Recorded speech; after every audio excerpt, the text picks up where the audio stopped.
Hey guys, Ryan here. So this is Samsung's new Galaxy Book 3 Ultra, and if you told me that this is in direct response to Apple's success in the laptop market, I'd probably totally agree with you. So this is the first Galaxy Book Ultra, and the question is it worth it? Who is it built for? Can I do gaming on it?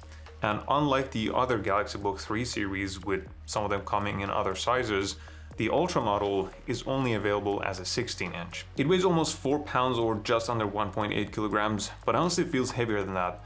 The body of the laptop is as smooth as a MacBook Pro for those of you who've had one before. Just an identical feel to the touch. The build quality seems very solid and there is no flexing to it. The layout of the keyboard is one interesting part of this laptop, as Samsung has chosen to include the numbers here, making it like a full-sized standard keyboard.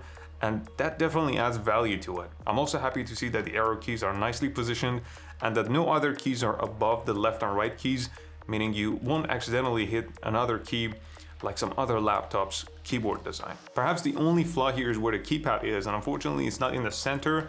I don't usually like keypads like this, but in the case of this laptop, the palm rejection seems fine, but there was only once that I was typing something and the touch was triggered. So there is a possibility of this happening from time to time, I guess. Otherwise, actually, the keypad itself is very responsive, and like most laptops these days, it covers a big surface area. In terms of the ports, there are two Thunderbolt 4 ports, one USB 3.2, one HDMI 2.0 port, and a micro SD slot, and of course a headphone jack. So compared to a MacBook Pro, you get a lot more variety of ports, which is absolutely great. And this model that I have has a 13th gen Core i9 CPU, 1 terabyte of storage, 32 gigabytes of RAM, plus an RTX 4070 graphics card. So as far as the specs go, it's pretty impressive, but if you want a more budget-friendly version, you can buy the Core i7, but you can only get that with 16 gigabytes of RAM, not 32. What I was really interested to know was if I could do some decent gaming on it, because this laptop has a 120 Hz refresh rate, and that's the bare minimum when I think of a gaming laptop. If it's below 120 Hz, I wouldn't even try it these days. Now, I didn't try every fancy title out there that some people would do with gaming specific laptops, because even though it's probably capable of gaming, it's not made for gamers, and that's why I just wanted to know if I can have at least a decent experience for some casual / semi-serious gaming. So I played The Last of Us, Control, which used to be The Rage a couple years ago, Shadow of Tomb Raider, and of course Modern Warfare 2. The average FPS in Control was around 30, and turning on DLSS made no difference.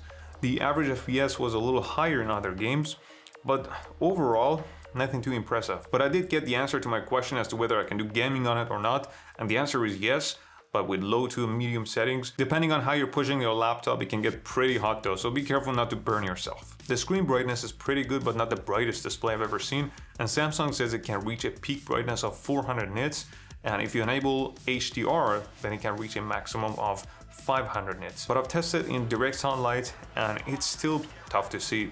On the other hand, under normal use indoors, you're gonna be looking at a 3K AMOLED display, which is pretty beautiful. That also means it's a great choice if you do any kind of graphic design or sketching as a hobby. I'm also pretty happy with the sound quality.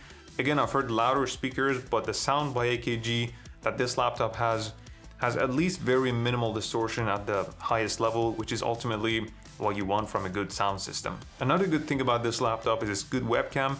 It has a 1080p resolution. Not that it's the best resolution out there, but in the world of laptops, it's pretty good. And I can even record myself natively either in 30 FPS or 60 FPS. Typing with the keyboard has been pretty good too. The keys aren't too clicky, and depending on how you type, they can be very silent or not. So what's the worst thing about this laptop? It's actually the battery life. I'm just gonna say it. It is terrible. I've done several tests, and on average, the battery can't even last 3 hours. So that's definitely not good. But as a do-it-all kind of laptop, there are other good things that sort of compensate for the horrible battery life. For example, the 3K display and overall very good specs, the huge trackpad, and the fact that you're getting a full-sized keyboard. So if you want a powerful laptop for school and maybe on the side a little bit of video editing or things like programming and content creation, this laptop can be a good one. But if you want to do serious graphic design and video editing, there are some good options out there in the market that you might want to consider. And if you're on a budget, you can either buy the Core i7 model or wait for this one to go on sale. At the time of creating this video, it seems like it's already on sale, and you can get this Core i9 model that I have for the price of a Core i7. Alright, thanks for watching guys, consider subscribing, and I'll see you in the next one.